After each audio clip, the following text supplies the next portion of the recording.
Welcome back to my channel vlog with Piu. তো আমরা এখন বেরিয়ে পড়েছি মেলায় যাওয়ার জন্য। এখন আমার কোনো এখনো इसको रास्ता में सब होता है। তো আমি এখনো পর্যন্ত সুস্থ আছি, আমার শরীর খারাপ এখনো হয়নি। দেখো আমি যার জন্য ভাত খেয়ে বেরিয়েছি ঘর থেকে, এখন 6টা বা 7টা বাজে। তো আমি ভাত খেয়ে বেরিয়েছি যাতে আমার খালি পেটে শরীরটা না খারাপ হয়। আমি এখনও টাটকা, আমি চাই না আমার মেলায় যাওয়ার পর কী হবে, কিন্তু কেন কি আমার কোথাও বেড়ালেই শরীর খারাপ হয়, সেটা তোমরা অতদিন বুঝেই গেছো আমার ব্লগ দেখে। তো চলো চেতলা মেলায় যাচ্ছি, আদেও কিছু পাই কিনা জানি না বা কিছু কিনি, কিন্তু আমার ফুচকা খাওয়ার খুব ইচ্ছা আছে আজকে মেলায় গিয়ে। কারণ তোমরা জানো আগের ব্লগে আমি বেরিয়েছিলাম, খেতে পারিনি। তো এখন বেরাই, চলো কি হয়, আগে অটো পাই কিনা সেটা দেখি। কারণ এখানটা অটোর জন্য প্রচুর ঝামেলা করতাম। হ্যাঁ উঠবি না মাম্মাম তো মাছ চলছে একে না, এইগুলো চড়িয়ে দিবে, যেগুলো ঘুরছে বাচ্চাদের ওইগুলো চড়িয়ে দিবে, ও চড়বে সেইগুলো না। তো এখানটাও সেই খেলনা পাওয়া যাচ্ছে যেরকম ওই পার্কে ওই মেলায় পাওয়া যাচ্ছিল, প্রচুর জিনিস এখানটায়। কিন্তু আমরা কিছু নেবো না, আমরা ঘুরে ঘুরে দেখবো। দি ওকে ধরিস, হ্যাঁ ওর হাত ধরিস রে, কি কিউট। দিদি যেখানে যাবে আর কানের দুল কিনবে না হতেই পারে, কিন্তু ওকে বারণ করেছি কানের দুল নিতে, কারণ ওর অনেকগুলো কানের দুল আছে। তুই কি নিলে দি না, ওর এটা পছন্দ হয়েছে, তুই নিস না। हाँ सबके साथ जाएगा, ये वाला और गोल्डन वाला भी सबके साथ जाता है। মেলায় যাওয়াটা আমাদের বৃথা হলো, একটু হয়তো ঘোরা হলো, কিন্তু আজকে আমার শরীরটা খারাপ হয়নি। যেটা বলে ব্লগটা স্টার্ট করলাম যে আমার শেষ টাইমে শরীরটা খারাপ হয়, কিন্তু আজকে আমি চাঙ্গা আছি, এখন তো চাঙ্গা আছি, ঠিক আছে। আর জিলিপি কেনা হয়েছে, দিদি জিলিপি কিনেছে, কিন্তু গাড়ির মধ্যে খাইনি, তখন গরম ছিল, ভালো লাগছিল।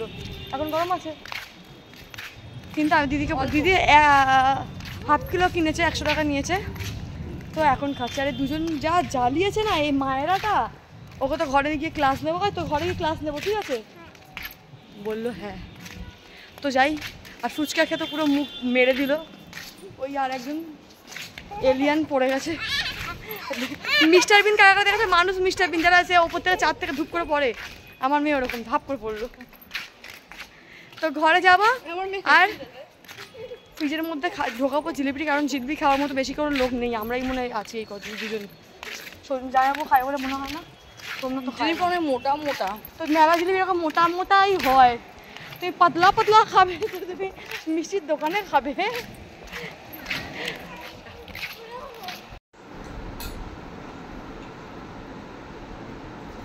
এখন বাজে 1:56 পাক্কা। আর জামাইবাবু যেহেতু খিদে হয়েছে ম্যাগি, দিদি বলে তুই খাবি, আমি একটা রুটি খেয়েছিলাম, আমি বললাম হ্যাঁ খাবো। তা আমি না এখন ম্যাগিতে সবজি দিয়ে ডিম দিয়ে পছন্দ করি না, খুব বন্ধ লাগে, খেতে পারি না।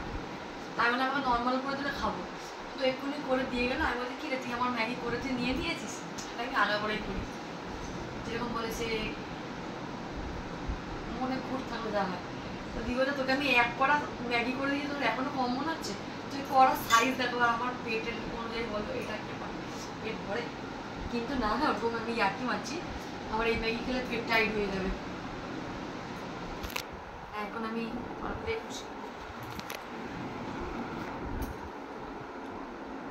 হেভি ম্যাগির ম্যাগির টেস্টটা দ্বিগুণ হয়ে গেছে।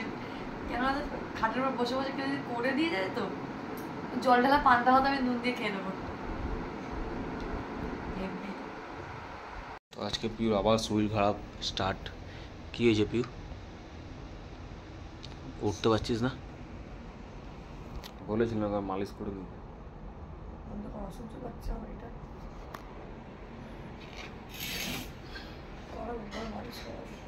কখন?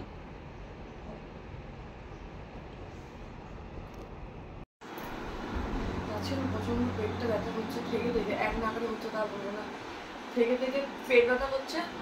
আর আমি এখন বসে বসে খেয়াল করলাম কাল রাত্রে শোয়ার সময় বেল মুভমেন্ট আমি বুঝতে পেরেছি, সকালবেলা ওটা পর আমি তো উঠলাম এক্ষুনি, আমি এখনো বুঝতে পারিনি ঘুমের সময় হয়েছে কিনা, আমি তো বলতেও পারবো না, ঘুমাচ্ছিলাম।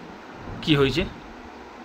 পেটে যে নড়ে না, মানে মুভমেন্ট যে হয় সেটা বোঝা যায়, কিন্তু আমি বুঝতে পারছি না সকাল থেকে হয়েছে, আমার পেটটাও ব্যথা করছে সকাল থেকে। ঘুমের পর আমি তো ঘুমাচ্ছিলাম, সকালবেলা আমি উঠলাম এক্ষুনি, ঘুমের সময় হয়েছে কি জানি না, কিন্তু এখন থেকে আমার এখন বেবি মুভমেন্ট হয়নি।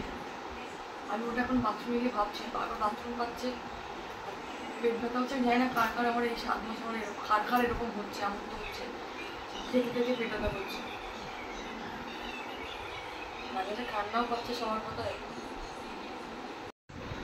তো যেটা বলছিলাম, আমি বেবি মুভমেন্ট এখনও ওঠার পর থেকে বুঝতে পারিনি। একটু ধ্যান রাখবো, কেন কি আমি ঘুম থেকে দেরি করে উঠেছি। যদি ঘুমের মধ্যে হয়তো আমি হয়তো বুঝতে পারিনি, কিন্তু ওঠার পর হয়নি। আর যেটা আমি বললাম না যে আমার এত কষ্ট কেন হচ্ছে, আমি বুঝতে পারছি। আমি উঠতে বসতে কষ্ট হচ্ছে, কারণ হচ্ছে কি আমি যখন ফার্স্ট প্রেগনেন্সি একটা জিনিস খেয়াল করলাম, আমার পেটটা ওপর থেকে, ঠিক আছে, বুকের নিচ থেকে। সবাই বলতো সায়া পরো টাইট করে, নাহলে বাচ্চা বুকে উঠে যাবে, যেটা বলে বয়স্করা, শুনে এসছি। আর এখন আমার ওপর দিকে নেই, নিচের দিকে, একদম নিচের দিকে তো ঝুলে আছে পেটটা। তা আমার মনে হচ্ছে সেই জন্যই আমার উঠতে বসতে কষ্ট হচ্ছে, কারণ চেয়ারেও বসলে পেটটা আমার উঠে আছে আমার পায়ের চাপে, ওই জন্য। তো আমার মনে হচ্ছে ওই জন্য আমার কষ্টটা হচ্ছে। তো যাই হোক, দেখি সারাদিনে যদি বেবি মুভমেন্ট বুঝতে পারি তো ভালো, নাহলে আবার ডক্টরের কাছে যেতে হবে।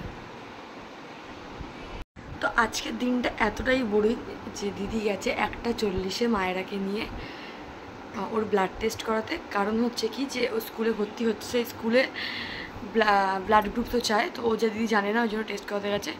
আর ইংলিশ মিডিয়াম স্কুল তো, যে ফিটনেস একটা নাকি সার্টিফিকেট লাগবে, ডক্টর ফিটনেস সার্টিফিকেট, তো ওই জন্য গেছে। অনেক জায়গায় ঘুরেছে তো পায়নি, লাস্টে মায়ের কাছে গেছে। রাত্রিবেলা আমাদের ওখানটা সুদীপ্ত বলে একটা ডাক্তার বসে, তো ওর কাছ থেকে দেখিয়ে তারপরে দিদি একেবারে আসবে রাত্রিবেলা। মামা বসো, ভিডিও তো অন্ধকার আছে, নিচে বসো। তো 7টার সময় ডাক্তার বসে, ওর আস্তে আস্তে মিনিমাম 8:30 তো বাজবে, ডাক্তার দেখাবে, ঘরে যাবে, বাবার সাথে দেখা করবে। তো এত বোর হচ্ছে, আর দিদি না থাকলে সত্যি আমি খুব বোর হই। আর দিদি একদিন আমাদের কি হয় ভিডিওর মধ্যে, যে অর্ধেক দিন আমরা ভালো করে ভিডিও করি, অর্ধেক দিন আমরা সবাই খুব ল্যাদ খাই, খুব। যেমন দিদি নেই ঘরে, একদম চুপচাপ, দিদি নেই, ভিডিও হচ্ছে না, আমিও ভিডিও করছি না। আমি তো এমনিতে রিলস করা বন্ধ করে দিয়েছি, বসে বসে একটু রিলস করি, কারণ আমার পক্ষে আর সম্ভব না, কষ্ট হয়, হাঁপিয়ে যাই। তো এই ঘরে সোমনাথও ঘুমাচ্ছে, জামাইবাবুও ঘুমাচ্ছে, আমিও অতক্ষণ শুয়ে, ঘুম তো আসেনি। 12টার সময় ঘুম থেকে উঠেছি, অবভিয়াসলি ঘুম আসবে না। কিন্তু 1:40 থেকে এখন বাজে 5:40, আমি কন্টিনিউয়াসলি ফোন দেখেছি। মানে ফোনের ওপর একটা তিত বিরক্ত হয়ে যাচ্ছে, ফোনও দেখতে ভালো লাগছে না। তাই বললাম ব্লগটা স্টার্ট করি। ব্লগটা স্টার্ট করলাম। আমাদের মানে রোজ তো সব সমান হয় না বলো, সবার তো সব দিন কাজ করতে ইচ্ছে করে না, কিন্তু আমাদের মধ্যে কী বলতো, 15টা দিন ভালোভাবে কাজ হয়, 15টা দিন ভালোভাবে কাজ হয় না। তো কালকে খুব সুন্দর ভিডিও বানালাম, মানে সকাল থেকে ঘুম থেকে উঠে খাওয়া দাওয়া করে ভিডিও বানিয়ে মেলায় গেলাম, মানে সারাদিনটা এরকম ব্যস্তর ওপর দিয়ে ভালো লাগে। তো আজকে পুরো দিনটা বোরিং, পুরোটাই বোরিং, মানে শুয়ে শুয়েও খাটে বিছনা ব্যথা করছে, খাটের চাদর একময় হয়ে গেছে। এখন ভাবছি খাটটা পরিষ্কার করে একটু শোবো, আবার শোবো, কী করবো, সবাই ঘুমাচ্ছে, একা তো পাগলের মতো বসে থাকতে পারবো না। মামামও ঘুম থেকে উঠে গেছে, ও একাও ও বোর হয়, কিন্তু আমি ওকে পার্কে পাঠাই না, কারণ প্রচণ্ড দুষ্টুমি করে, তো আমি ওই জন্য আমাকে পাঠাই না। আর হ্যাঁ, আমি গেলে পাঠালে আলাদা ব্যাপার, আমি নিজেও যাই না, ভালো লাগে না একা একা গিয়ে ওখানটা বসে থাকতে, কেন যাই না। সবাই সোমনা বলে একটু যা, বাইরে হাঁট, কথা বল, তো ওই জন্য চলো। ভাবছিলাম ব্লগ হবে না, আর আমি যে বলছিলাম আমি যে বেবি মুভমেন্ট বুঝতে পারছি না, কিন্তু এখন বুঝতে পারছি। তখন বললো না ঘুমাচ্ছিলাম 12টা 12:30 পর্যন্ত, কী করে বুঝো, ঘুমের উপরে বুঝতে পারবো। তারপরে উঠলাম, খাবার খেলাম। আজকে আবার ওষুধও খাইনি, এত ল্যাদ খাচ্ছি কিন্তু ওষুধ খাওয়া হয়নি এখনও, এই কথাটা মনে পড়লো।